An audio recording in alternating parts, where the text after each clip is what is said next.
Hello and welcome to the Blues Focus podcast with me, your host, John Graham. Many thanks for joining us once again, whether you're viewing this on YouTube or you've downloaded it from a whole variety of podcast platforms. Plenty happened in the last week since we made our amazing comeback. So yeah, please leave tons of comments, good, bad, or indifferent. And as ever, anything that really sticks out, then we'll bring it into the next pod so we can discuss it and maybe elaborate a bit more on a few points. But firstly, quick introductions. Tom, how are you? I'm good, thanks, mate. Yourself? I don't know, indifferent, I think. Carl, how are you, mate? Yeah, all good as ever, mate. You know me, living the dream. Absolutely. Good to hear it. So, right, let's get involved. I think given that the transfer window closed yesterday, I think that's probably a decent place to kick it off, because I think some of the business that we did, certainly in the game against Derby on Sunday, lots to talk about from a few of those signings, I think, and some positives, probably more positive than negatives, to be brutally honest with you. So without further ado, I will open up with Carl and say, Carl, just maybe summarise your thoughts just on the transfer window in general. I'm mindful that we didn't really get anything over the line, last sort of 24 hours, albeit, well, if you can believe what you read, then we were close to a couple. But I think, we did some business early. So what's your take on the ins and outs over the last sort of month? I think the outs are players who weren't playing first and foremost, generally. I think it's interesting that obviously Sanchez has been injured, yet the club he's gone to has posted a video of him today training, which is quite an interesting take. So read into that what you will. I think that, I kind of agree with some of the sentiment I've seen online. It's disappointing we didn't get another defensive player in, first and foremost. I think we're all a bit disappointed with that, and we are going to be a bit squeaky bum if we get a couple of suspensions and an injury, which, given the way it's gone this season for us, it's likely, I guess. But on the more positive side of things, I think the kind of the midfield and attacking side, I think we've made some great signings. I think they proved that on Sunday. We were completely different, I think, to the way we've been for the last 6, 7, 8 weeks. And I think the pressing game came back because we've got those players to do it. And I think it was, there were always question marks around players who maybe haven't done it at other teams at the same level quite yet. But I think we saw the players that we have signed can do that job. Obviously, we've not seen Taylor Richards yet. He may appear at some point in the next couple of weeks. Let's hope. So I'm intrigued to see what he brings. And obviously, I don't know if you guys saw it, but Chong is back training as well now at United. Wow. So he's expected to be back in the next month, hopefully, by the sound of it, with Blues. But yeah, I think we've signed what we've needed. I think maybe we've improved on what we've let go in areas as well. So yeah, I think it's positive in the areas that we needed to be. I'd just like to have seen one more defender come in, and that's not taking anything away from Ted's. I think he's sensational. Some of his decision making isn't there, but he's 19. I know my decision making wasn't great at 19 years old, and most of that was falling out of a pub. Yeah, exactly. But I think he's done a great job. I think he's looked really good as well. But yeah, one more in the defence, which I think we all kind of feel would have made it a bit of a better window. But other than that, fairly happy. Yeah, I wouldn't disagree with that. I think I'll probably elaborate a bit more on the defensive side. But Tom, what were your thoughts with it all? I think that there's a way to go about it, in the sense of I echo everything Carl has just said, and I feel all of that positivity with the players that we've brought in more forward areas and in the middle of the pitch. So I'm probably going to take a more negative angle, because I was quite angry yesterday. Like some Blues fans. And do you know what? I feel like the fan base was really split on yesterday. They were like, oh yeah, we've done all right business. We'll be okay.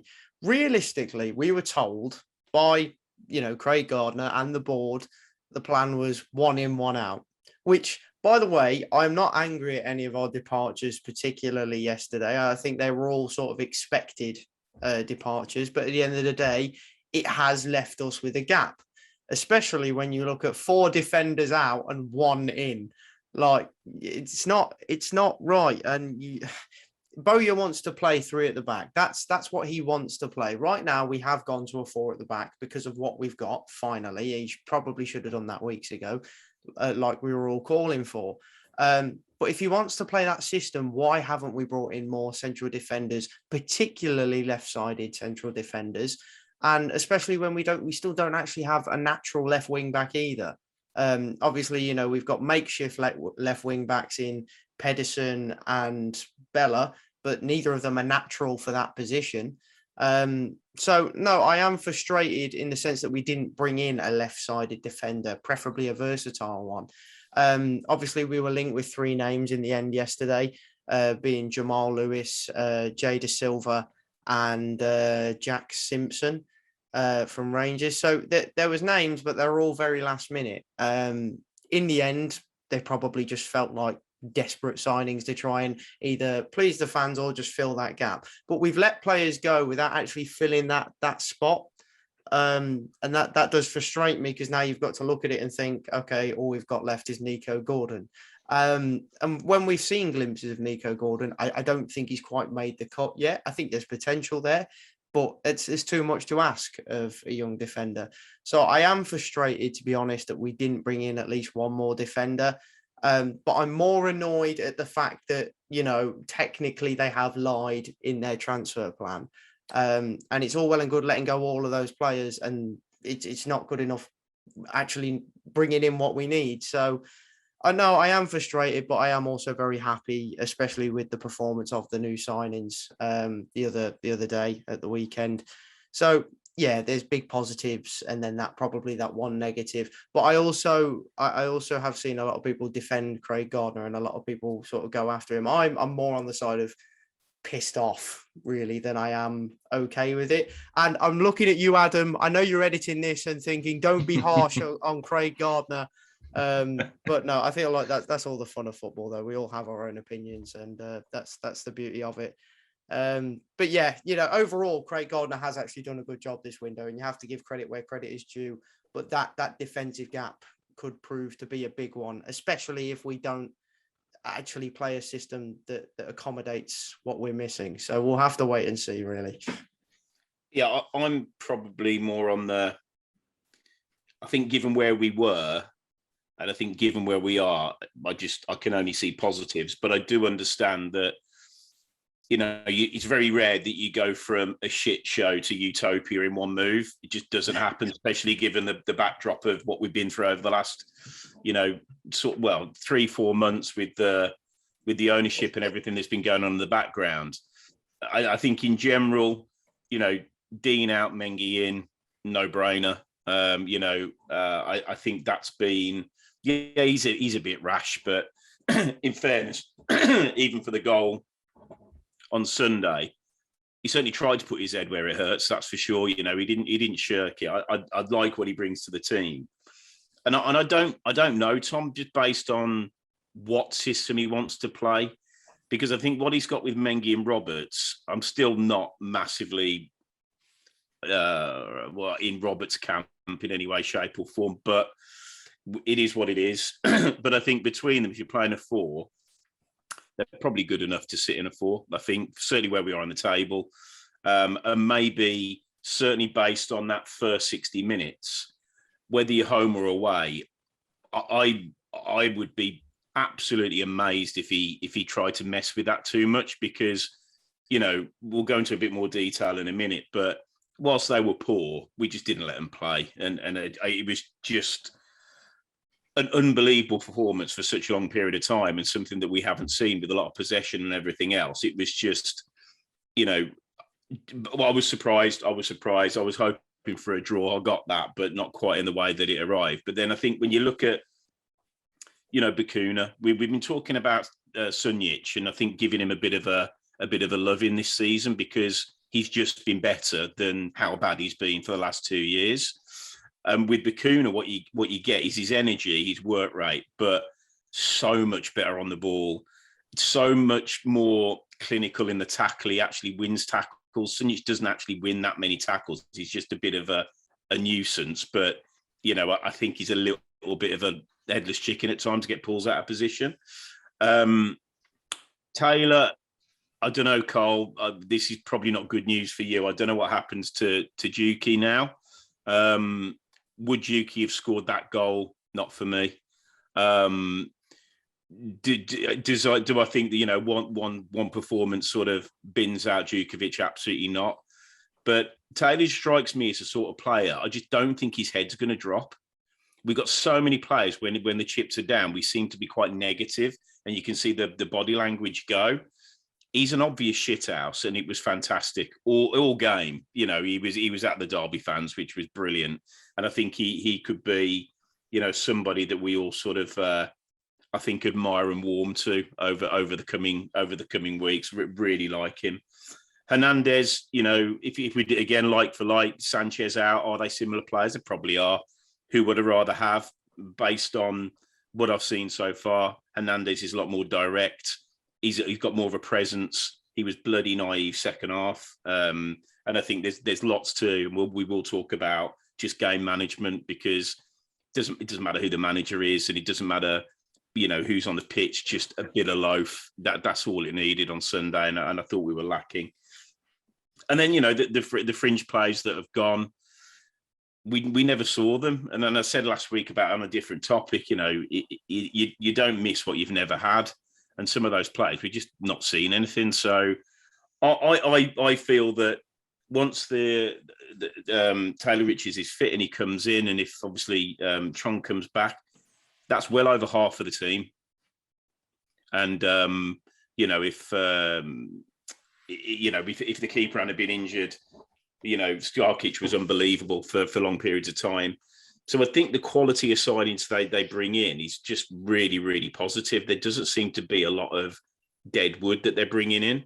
And I think if we could have pulled the left back out the bag, then I think Pedersen would have gone, which I'd have been a big fan of. Because I did think he played well on Sunday, but I just think, Tom, you mentioned it last week, it's just about cutting out the real legacy team, those players that have got the default, negativity, and going back to, sort of performances that we've seen for far too many times. So, yeah, I think in summary, I was really, really chuffed with the business, and actually having seen some of the players play, I didn't know what to expect, but probably a decent segue moving on to, we'll touch on Peterborough, probably more focus on Derby. So starting with you, Tom, Peterborough, probably won't spend too long on that, and then moving on to Derby. Just what did you think?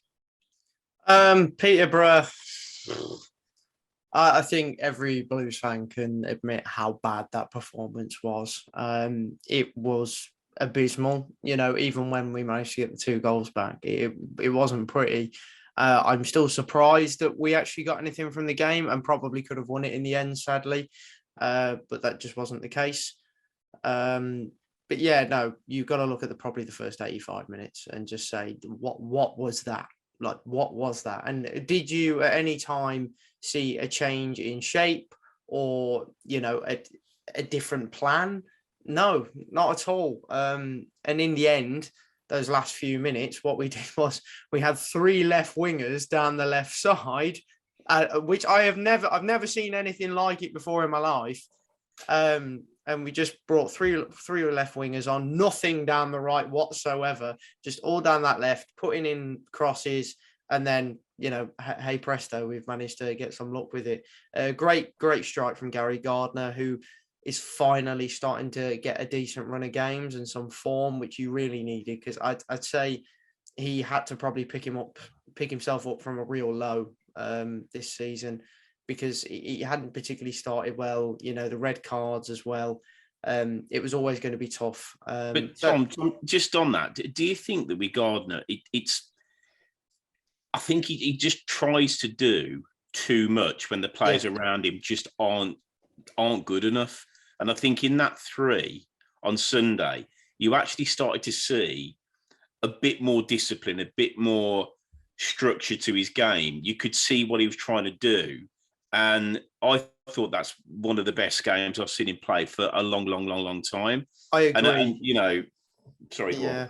No, I was just say I agree. I just think he was able to actually do the one role he was given, rather than looking at the players around him and thinking, oh, for God's sake, it's that they're not doing their jobs. So he's trying to do it for them. Then, he's got a bit of a temper because he cares, and he'll flare up through that frustration. And then obviously you see that in the red cards, and you'll see the rash tackles.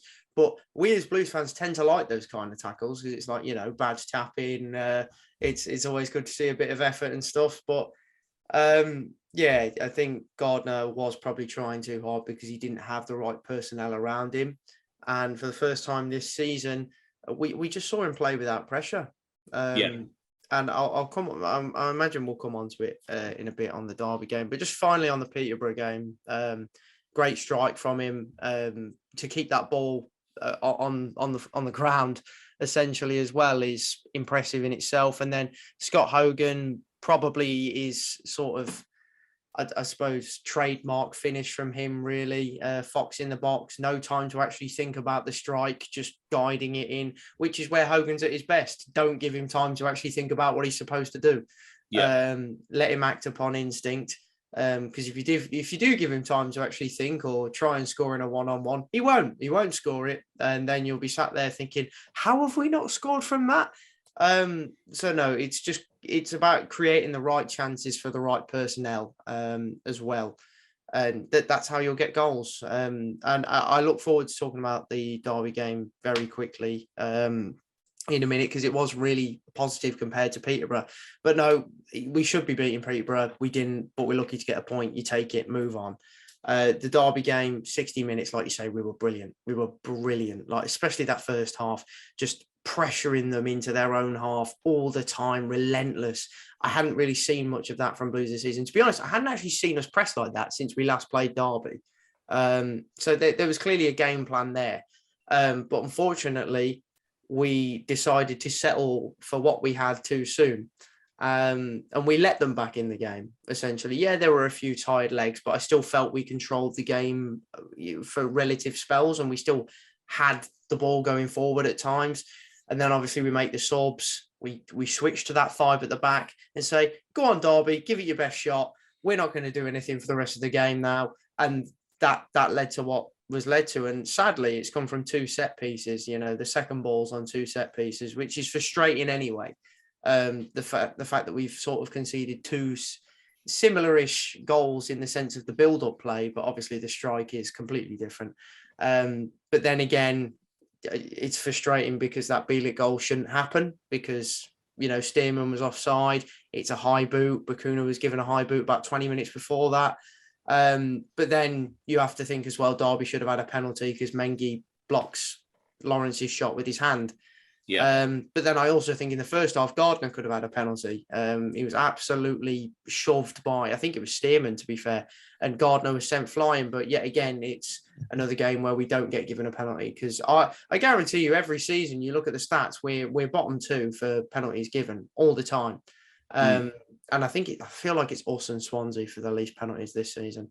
So yeah, but not saying that there's a vendetta there, but yes, I am.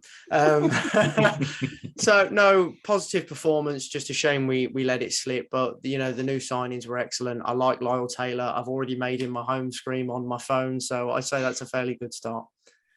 Yeah, and I think, Carl, with the just polar opposites, I suppose, of performances, structure, you name it, they couldn't have been more different, really. And I suppose what a difference a bit of quality coming into the side makes. And, haven't got any baggage, playing with a bit of freedom, and long may that continue. So what were your sort of highlights, if any, from Peterborough, and then certainly going to the Derby game? What were the bits that stood out for you?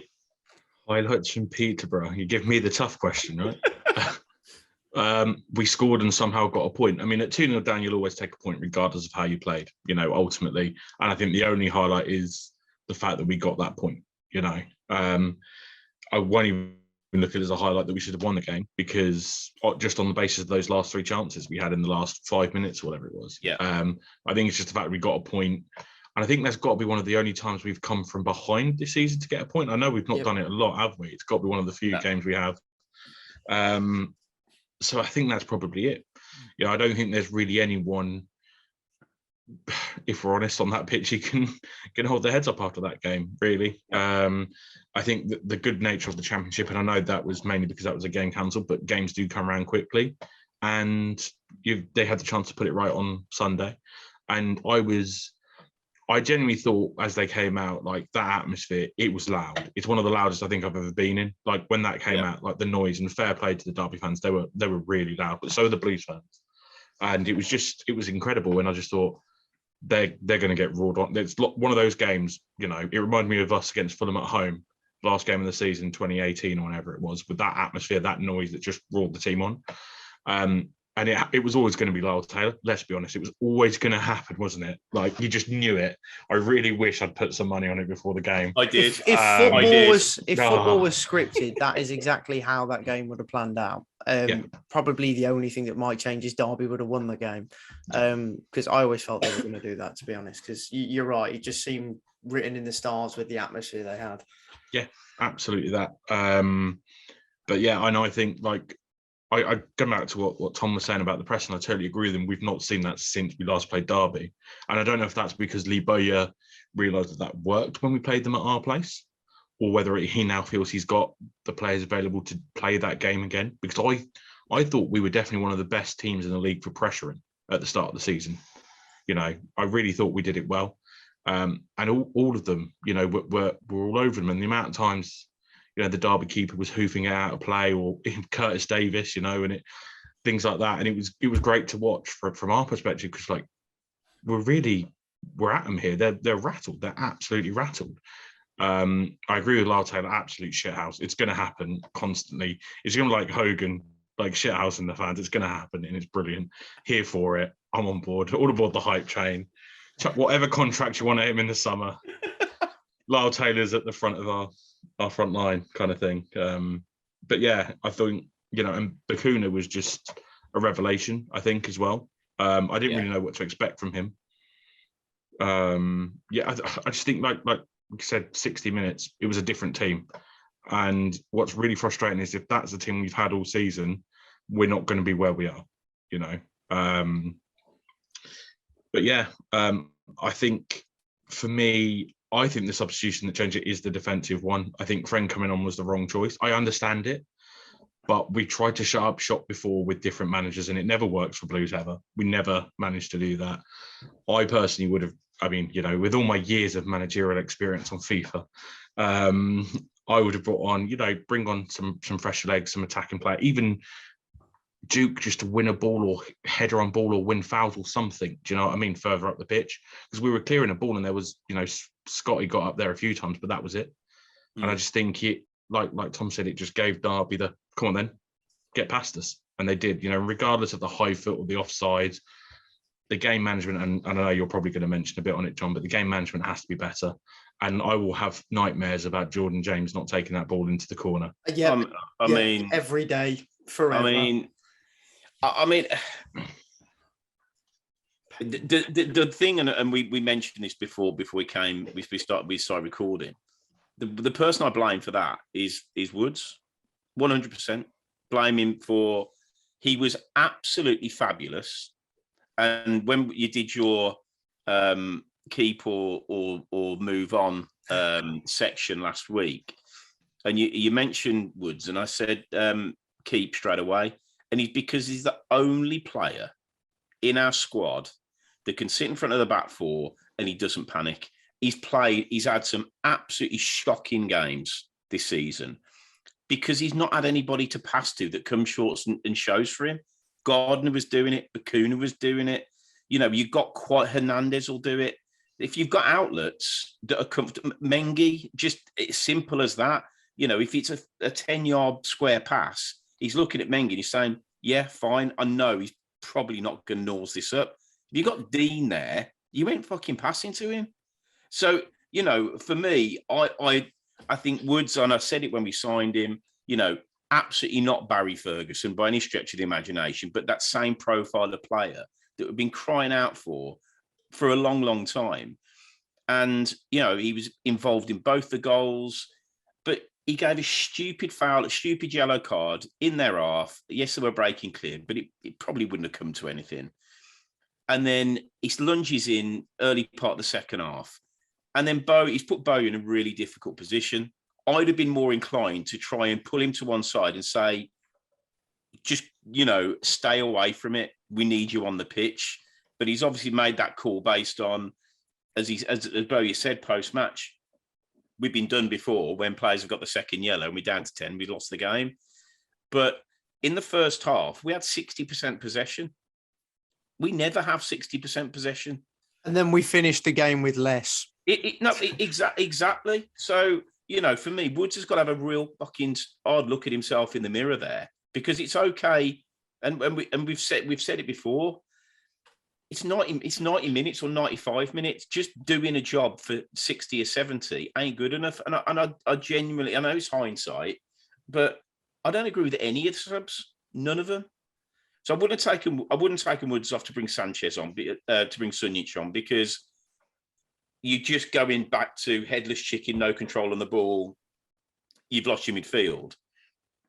JJ's been a revelation this season, but there comes a point where you've got to give your head a wobble and say, we're up against it here when they're chucking a 17-year-old kid on. Don't get it. And I definitely don't get Friend at all. So I think, Bowyer's right to be frustrated. And yeah, when JJ, I give him the benefit of that. He's still a child. I don't expect. I know, but to be honest, Sunday morning football and under 15s, the team that I'm involved with, they're taking that to the corner. I'm screaming my head off mine, but they're taking it to the corner, and it's just really frustrating that was such a really, really good performance. And you could just tell, I mean, when you effectively lose 2 points in the last kick of the game, then it's obvious, the body language is going to be down. But I just think that again, Blues in the flick of a bloody switch, it goes from absolutely coasting a game to we can see it coming. Hernandez, stupid foul, no need, and we do.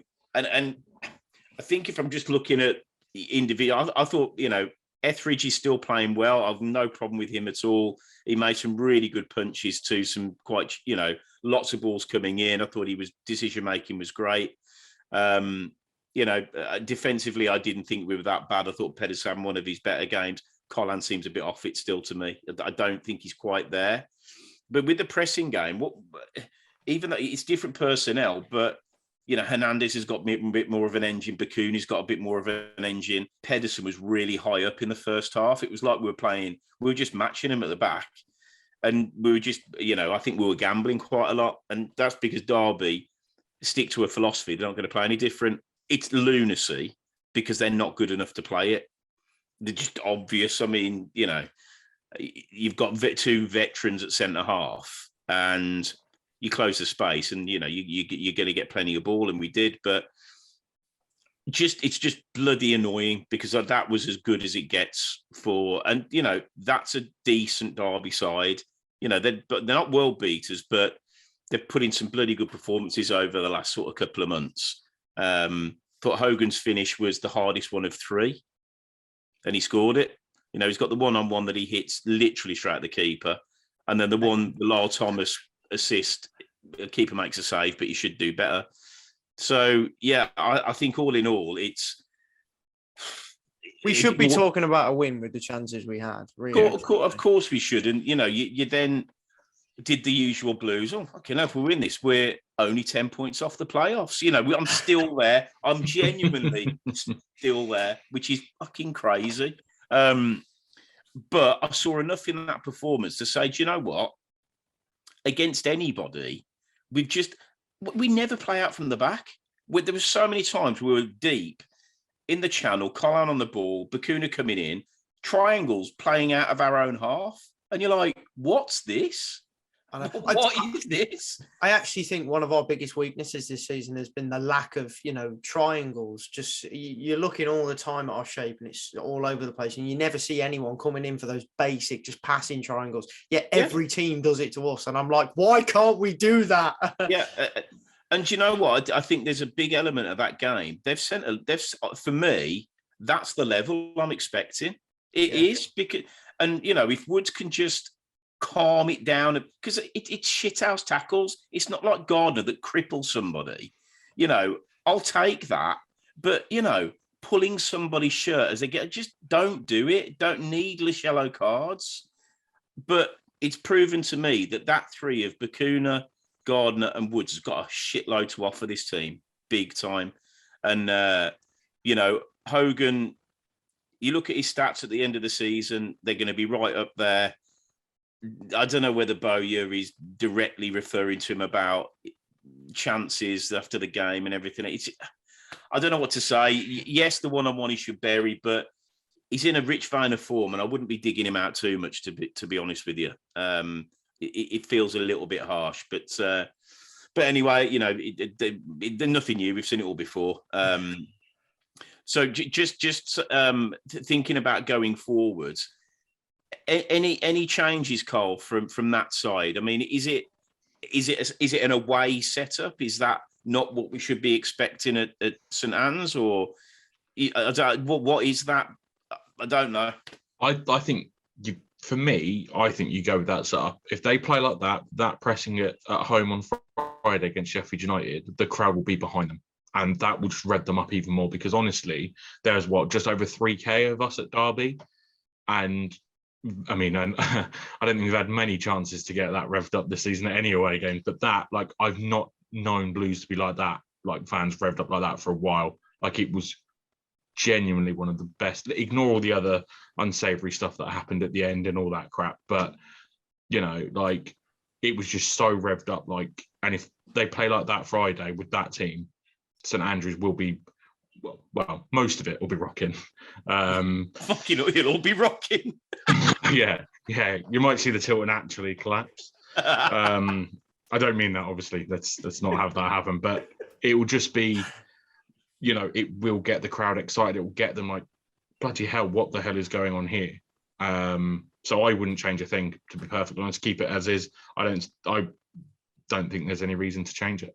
Oh, there was watched it on Sky, and when they had a shot from the far end of the pitch and zoomed in as Taylor went in front of the Blues end, limbs everywhere. Yeah, it was. Taylor jumped like 9 foot in celebration, and it was one of those real iconic. That was just, it had everything. Great finish, great celebration on and off the pitch, and you're just like, wow, it's taken him 7 minutes to do this. And that's what we wanted Anike to do. We've had so many, do you know what I mean? We've had so many false dawns. Lecco, players that you think, do you know what, they might do a bit. But everything that Taylor said before, you know, in the period of him signing, comes across so well. Yeah. He's obviously been through it. He's played every single level pretty much. He's hungry for it. He obviously likes playing for Bowyer. I think they've obviously got a really good relationship going on there. Bowyer's thrown him in, which was a brave move. I wasn't expecting that, to be honest. I thought Djukovic would start. And he's repaid him. And I thought when he was involved, he was really, really good. And he was used his loaf when it was that pressing game and how to press, not headless chicken press, you know, cutting down the angles, cutting down those easy passes that Derby would be doing routinely. And I just think that just hopefully, if he can just bang in a few goals, we're gonna have a ton of fun. I mean, we really are. I think the thing is as well, like he obviously isn't the quickest player, but I think there was a moment where he did what I think Mengi did. He ran 70, 80 yards to just track a guy. Yeah. And that, you know, like that says it all. And I think him scoring is exactly what we and he needed on his debut, regardless of when it had come. But more importantly, that it was against Derby. It was that kind of game with that atmosphere. And I think that, you know, he got off to the best possible start, to be fair. And yeah, I totally agree with everything you said. You know, I think he'll be great for us. Even if he chips in 6, 7, 8 goals, that's 6, 7, 8 goals we weren't going to get elsewhere. So, you know, that's all you need from him. That level of performance will do us nicely for sure.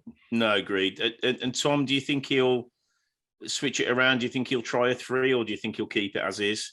I think he'll keep it as it is. I think it'd be silly not to be honest. It makes sense to go with the same lineup. I I'd be shocked if he made any changes whatsoever, because it comes down to, you don't change what's working, you don't fix what's not broken. So we'll have to wait and see. But there's been a few times this season where Bowyer has used a 4, and then the next game has gone back to the 5 because he's like, oh, I think we're ready now. Let's try it again, lads. So hopefully not, and hopefully we do stick with what's working for now. And then we can probably look at different systems either later in the season or next season. But for now, I think this is as good as it's going to get with what we've got. So we definitely need to stick with it. I'm glad you touched on the atmosphere. Just quickly, I did think I wanted to talk about that that atmosphere on Sunday because it was great. I thought the Derby fans were great. We were in good voice as well. Obviously, there was one particular chant that I think rattled a few Derby feathers, which I did not see coming personally. I thought it was hilarious, I won't lie. But as soon as we started singing it, I sat there thinking, oh no, this is going to finish 2-2 or 3-2. Because when we gloat like that, we're probably going to throw away the game. So yeah, and I like that side of the game. It is just a bit of banter. I don't think they should take it too literally. And then obviously there were a few things that got out of hand that, the breaking of chairs and throwing chairs, I didn't agree with. It really annoyed me, only on the basis of, it's shit house and you can laugh at some things like that sometimes. But there were innocent people that got hurt by that. And I actually watched one woman just to take her kid down to go clap the players. She got smacked on the back of the head by one of the chairs, and I was just like, "Come on, this is too much now." And then obviously, when Derby scored, they're all trying to get round to get at us because I was on the front row. So I did leave pretty much straight away at full time. I had to get my missus out of there because she was quite scared. But yeah, no, I've not seen an atmosphere like that since we played Villa. Like that was the level of how aggressive it was getting, and you wouldn't have expected it to be like that before the game. I mean, I was speaking to my Derby mates because sadly I have so many Derby County friends more than I do Blues friends. But yeah, they were saying that was 10 times what it's like when they play Forest, which I think says a lot. Their biggest local rival. You'd expect it to get nasty, but we were a lot more aggressive in that sense, and the atmosphere did certainly get tasty, and then obviously got a bit too much. But credit to both fan bases for making a good atmosphere. It's a shame that it just got a bit too much in the end. I think that's football. That's football. It is, and it's always on a knife edge, isn't it? Yeah. It's part and parcel, whether you like it or not. It is, and I think what we've got to bear in mind is there's a lot of Blues fans that are revved up at the moment, and I said it last pod, and I'll stick with it.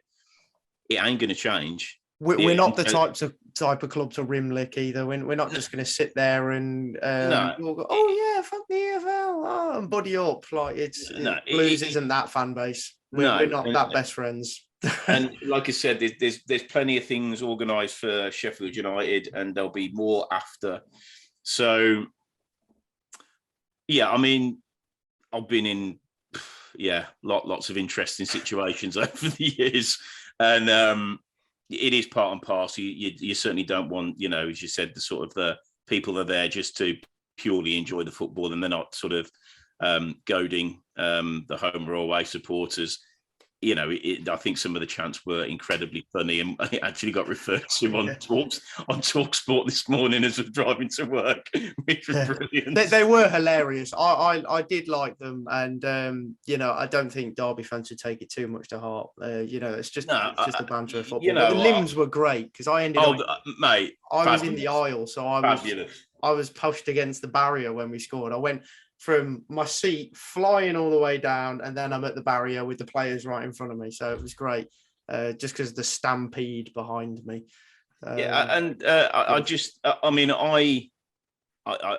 no. I know you've got a bit of a thing for Derby because of your mates, and it's all good bands. I don't want to. I'd love to see him stay up. I really would. I think that you can't, as a football club and a fan base, and we know more than and better than most that. What owners decide to do is completely out of your control, and how that is then reflected in points deductions. That's even more out of your control. So they've been absolutely hammered. And I genuinely hope they get out of it. I wish they would.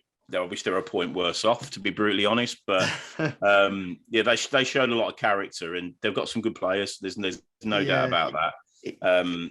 So I think all in all, apart from that last minute, it was a fantastic. I didn't get to go, but a fantastic spectacle on TV, and we certainly didn't do ourselves any harm. And I think going into Friday, I don't think he's got any choice but to keep it as it is, because if he goes to a 5, if he brings Friend in and he chucks Pedersen in as a sort of wing back, I definitely don't see that at all. Or if he brings Pedersen into a 3 and he puts Bella, I don't like that either, because it's just not. I think it's 1 out of 6 where he actually does, again, for the duration of a game, a good job. And, Bella, I really love him going forward, but when you're playing wing back, you can't have 20 minutes off. You can't. It's got to be consistent all the way through. So it's not that I don't necessarily like a 5. I just now don't think we've got the team to play a 5 because it's just going to completely. And the player that I feel most sorry for is Jordan Graham, because he don't get in anymore because he ain't a fullback. You got Hernandez that is probably going to be in and around. I know we're playing a diamond, but he will just mop up that sort of role of not being sort of central. So I do feel for him, because he did a really good job for us, and I think if we did go to a right wing back at this moment in time, I'd have him over Colin, because I just don't think he's been the same. And the one thing we keep doing, and I hope people don't refer to this and say, yeah, you're right on Friday, the amount of ground we give players to carry the ball never changes. It never, ever changes. And this is for 3 managers. The amount of time the opposition pick up the ball inside their half, wide, and before you know it, they're at the edge of our box and we haven't done anything. I think the Bakuna will probably try and nip that one in the bud, but again, it happens, and you're just like, it's okay pressing, but just do the basics. Don't give up that amount of territory when you're just inviting it on. And it was more, to be fair, more when when Woods came off, and like I said, I would I'm hoping Bowyer tore him a new one and really made him feel that he was responsible. And I mean that I'm actually coming from quite a good place with that, because he was so good and so instrumental and the player that we absolutely need, but you can't do it for an hour and then shit out yourself and say, oh yeah, well, I'll come off now. I went off 2-0 up. We're playing great when I was in there. It doesn't fucking matter. It was 2-2 and you should have just kept your head. So, but I definitely go with the same team. I just, like I said, I was blown away. I mean, you look at, when we decimated Luton 5, they were a decent side. They are a decent side in the chat. They were okay. That sort of same feeling of total control, total domination, score at will. And then as soon as we changed it, we were screwed. So, it's the way it is. But before we go on to Tom's, I genuinely don't want to know what's coming, but I'm going to box off this next bit before we do, because I might not recover. So car predictions. I think it's a bit of a tough one coming up, so I'll let you start. Thanks. Yeah, it's certainly not the Sheffield United that we played at the start of the season and won in the Championship for the first half. I think that I'll go for a draw. I'll go for a 1-1 draw, I think. And I think that although obviously, you always want to win, certainly your home games, I think with the vein of form Sheffield United have been in, I think they've got Premier League quality players in that side and genuine quality Premier League players in that side. And I think a point will definitely be a good result. So I'll go for a 1-1 draw. And I think, we'll go with Scott to continue his goal scoring run of form. Well, given you're not changing the side, who's going to be your star man, your dream pick out? Who's going to be most influential, do you think? I think it's probably going to continue to be Hernandez. I think my only beef with him is he takes a little bit too long making a decision, which, it is what it is. But yeah, I think he's got what we loved about Sanchez and Bella and things like that, but he's got the physicality to hold people off. I think that is the massive difference. So yeah, for me, I think he's instrumental in going to be instrumental in all our play going forward. And I think most of the play going forward is involved with against Derby. We tried to get him in against Peterborough, and Peterborough just cancelled him out of the game from what from the bits I saw. So I think it'll be him who'll probably have the biggest impact, like he did against Barnsley. That was the one the other week. So yeah, him for sure. On the bench, I can't imagine it being much different. Although again, I'd love to see George Hall back in the squad. I think he did all right, and I think that we need to be giving these youngsters more of a chance to be in and around the squad. But I don't think anything will change at all. Yeah. And Tom, prediction and your sort of dream pick, strong influential player. I'm quite positive for this game actually on Friday. I've got a good feeling. I feel like it's got that sort of when we beat Middlesbrough 2-1 with the Odin Bailey last minute goal. I feel like that's the sort of vibe I'm getting from this Sheffield United game on Friday night. So no, I am going to back us. I'm going to back us for a 2-1 win. Because I think Sheffield United are a good side, and they're certainly improving under Heckingbottom, but I feel like there's a limit. There's only so far they can go under Heckingbottom, and they're certainly a beatable side. Even Derby have shown that. So no, I am feeling fairly positive. I think it'll be a good atmosphere this Friday as well. Hopefully the players don't get too thrown off by any protests. If there is any, or what sort of protests we see. But hopefully there is, because nobody wants these owners in anymore, realistically, unless you're a supporters club that's invited to the secret meetings. But yeah, so I've got a good feeling. I do have. Is that part of your quiz? No, it's not. Do we have to name them? Yeah, no. I think Scotty will continue his scoring. And I think Onel Hernandez will bag a goal as well. Got a good feeling for that one. My dream pick is going to be Juninho Bacuna, because I think he was so influential against Derby. And obviously he came off with the injury. Hopefully it's not too bad. And I think he could be really influential again against Sheffield United. And hopefully he is. But we'll wait and see. Okay, we stole my thunder a bit there. I think there's going to be goals. I don't know what. I mean, we are roundly terrible on a Friday night normally, so I'm going to go against a bit of, over the years, I'm talking many years, we've not been great. But I think it could be I think either 2-2 or we might nick it 3-2. I think it could be a bit of an interesting one.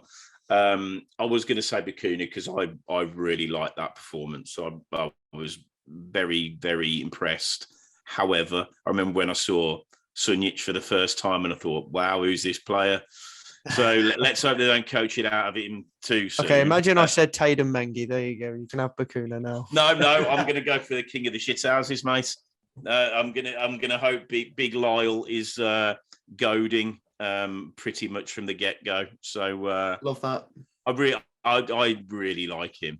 As I said, the way he came across, he's got his head. He's he's had a real good head on his shoulders. He's mega switched on, intelligence, and he lets players know he's about. And I just think it was a really, really strong debut. So I'd like to see more of the same. And I think we always said big man, little man. So let's hope that it can be, him and Hogan that forge a really good partnership. And there's some big players that have got a point to prove, isn't there? Yeah. Do you like my wallpaper, by the way? Just absolutely. Absolutely fabulous. So, Tom, the floor is yours, my friend. Hold on. I'm excited for this one. I've got the attire sorted out for it as well. Welcome to Lyle OR Scott.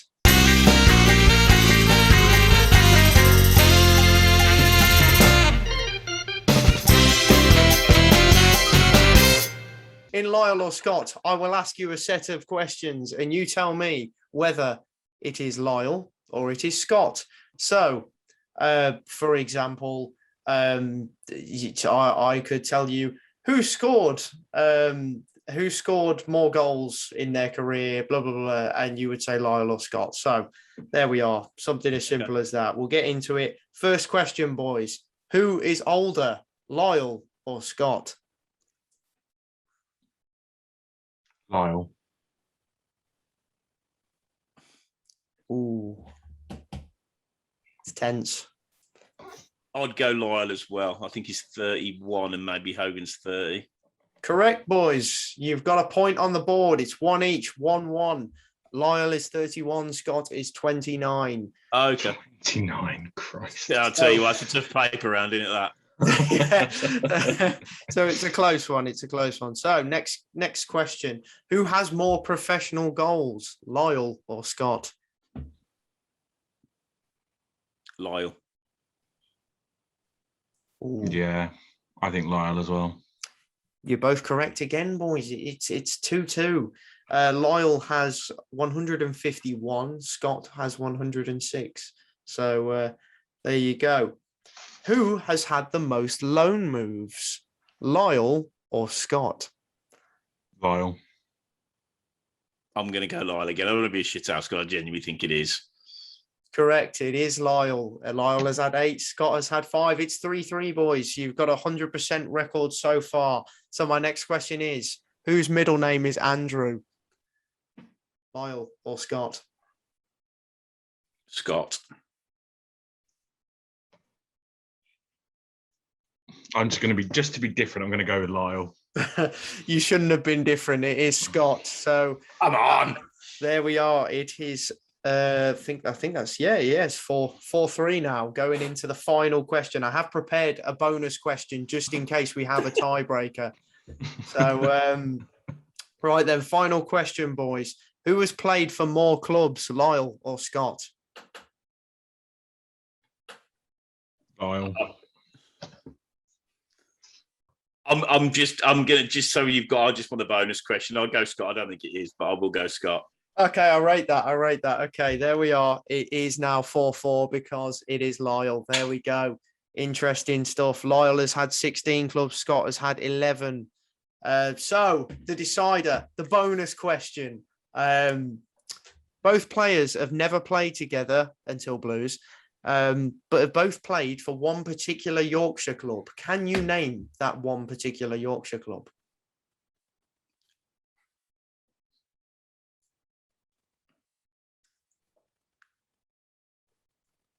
Ooh, the silence. I had to make it a Do you tough know? tiebreaker. Do you know? I do, yes. No, but I know you know. Did it? Oh, No, it's going to be. I've got one in my head. If you say, I'm going to say. You say Yorkshire, yeah? Well, you both have to say it at the same time, so no one can steal each other's answers. Okay. Right. So I'll give you a countdown when you've both got an answer you're willing to lock in. It is Yorkshire. All right, go on then. Okay. Okay, 3, Ready? 2, 1. Huddersfield. Oh! No way. And you are both incorrect. Oh god! Is it Rochdale? Nope. I will. Rochdale's Greater Manchester. Is it? Yeah. Yeah. Do you know what? Just in the spirit of fun, I'll both let you have one more guess, and if you can't get it, then I'm going to end it as a draw. But go on, one more Yorkshire club guess. Barnsley. It is not Barnsley. John, can you steal it? Bradford. Nope, it was Sheffield United. So there we are. Interesting stuff, but it does finish 4-4, boys. Well played. But yes. Over. Okay, do you want, actually, I can give you one more question. Did they score the same amount of goals to Sheffield United, or did one score more than the other? Christ. I'll go with. And if so, who? Taylor scored more. I'll go with Hogan scored more, just to be different. They both scored 2 goals. Who made more appearances? Yeah, this is like Brilliant. I tell you what, we'll literally be able to give a live commentary on the game on Friday night if we don't stop. Literally. Who made more appearances, Lyle or Scott, for Sheffield United? Scott. Lyle. It was Lyle with Yes! 20 appearances. John in has there. nicked it at the back post at the last There we minute. go. In fairness, Hogan made 8 appearances and scored 2 goals. Lyle made 20 and scored 2 goals. So fair play to Scott Hogan on that part. But there we are. We have a shithouse winner from John Graham at the last Get minute. in. But that veteran. brings The to an end. well done. Lyle or Scott. There we go. So, yes, well, more of the same, I guess, going forward. Yeah, I enjoy embarrassing myself on YouTube, Tom. Let's keep it up. Yeah. Absolutely. I'm sorry, Carl. So, well, there we go. I think that's brought things to a fabulous conclusion. Well done, Tom. So everyone, as we gear up for Friday, let's hope it's more of the first 60 and not the last 10 as we go into Sheffield United. Going to be a tough one, but I think the atmosphere is going to be very interesting, and I'm sure Sky are over the moon that they're at St Andrews again with what's coming. Carl, thanks very much for your time, mate. Good to see you as ever. Yeah, same, mate. Always a pleasure. And Tom, thank you for your efforts. Cheers, mate. That was fantastic. So I that's enjoyed it. no, well done, mate. It was really good. Right, that's it then. So until next time, we will look to do a review on sometime next week on the Sheffield United game. But between now and then, stay safe and keep right on.